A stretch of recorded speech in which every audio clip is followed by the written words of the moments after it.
niyo po, wala na po ma-upload. Rich Falcon. Pakisuporta po, Rich Falcon TV. Subscribe po natin, Kuya Rich Falcon. Rich Falcon TV, napakasipag po. And maasahan po talaga. One call away din po.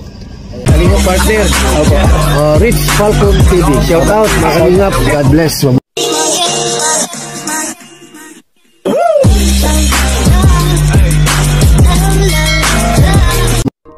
Ito na ang kalagayan nila Ate Rachel ngayon dahil nga po sa bagyong Christine at sila ay binha dito sa lugar ng Kabusay, Labo, Camarines Norte. Ang ginawa po ni Charlie ngayon ay dahil marami sa kanilang mga gamit ang nasira ng bagyo o inabot ng baha, ay nagbalik muna siya sa kanyang dating trabaho. Yung trabaho na kung saan ay nag-iikot sila sa buong lugar ng binahaan o naapektuhan ng bagyong Christine. At dito lahat po ng mga nasira mga gamit at mga kailangang ilagay sa kalakal ay kanilang binibili. At ito ay bahagi na rin ng kanilang mga gamit na inabot ng baha. So ang iba po dyan ay galing na rin sa kanilang mga kapitbahay. So namimili muna po siya ulit ng mga kalakal para po maibenta ang napagkakitaan.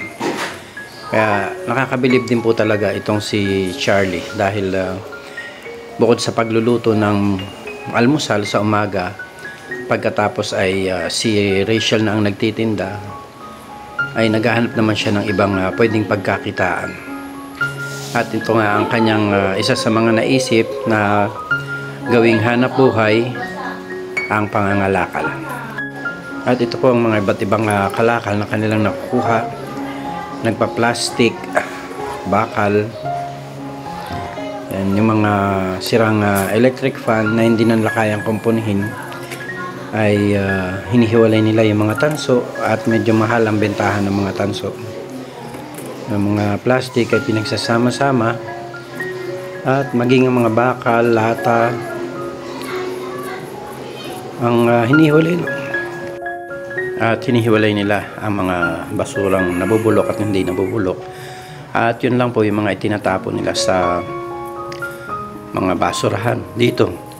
At uso nga po pala dito sa Camarines Norte ang pagsusunog ng mga basurang mga biodegradable dahil po limitado lang ang mga itinatapon ng mga basura dito dahil nga po sa kakulangan ng dump site. Kaya ayan, nagtsatsaga po sila sa pangangalakal pagka aayos ng mga ibang kasangkapan na pwede pa nila pong pakinabangan. Nakakabilib po ang kanilang kasipagan na hindi po sila tumitigil bagamat sa kabila ng sakuna at mga kalamidad na dumarating sa kanila at maging sa kanilang mga problema ay magkatulong silang mag-asawa sa pagtaguyod ng kanilang ikabubuhay. Kaya nga po ang sabi lang nila sa atin noon na ang hinihingi lang nilang tulong ay sila po ay mapabahayan. Hindi naman po sila humihingi ng tulong na parang pang sa araw-araw dahil kaya naman daw po nilang igapang o gawa ng paraan yung kanilang pang araw-araw.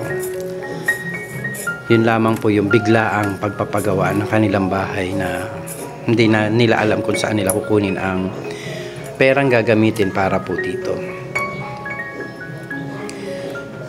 Ayan. Sa ngayon ay nagsusumikap si Charlie para mas lalo niyang maitaguyod ang kanyang pamilya sa pamamagitan ng pagluluto at pangangalakal. Habang ang asawa niya ay nagtitinda ng kanyang mga niluto, ay siya naman po ay nag-iikot sa lahat ng mga naapektuhan ng bagyo o ng baha na dinala po ng bagyong Christine. Ito po ang ating masasaksihan sa kanilang mga ginagawa sa pang-araw-araw. Yan po ang update natin sa dating tagapag-alaga nila Kalingap Rab at Kakay maging si Grace, na pilit pong sinisikap na makaahon sa sunod-sunod na problema o sunod-sunod na dagok na dumating sa kanilang buhay.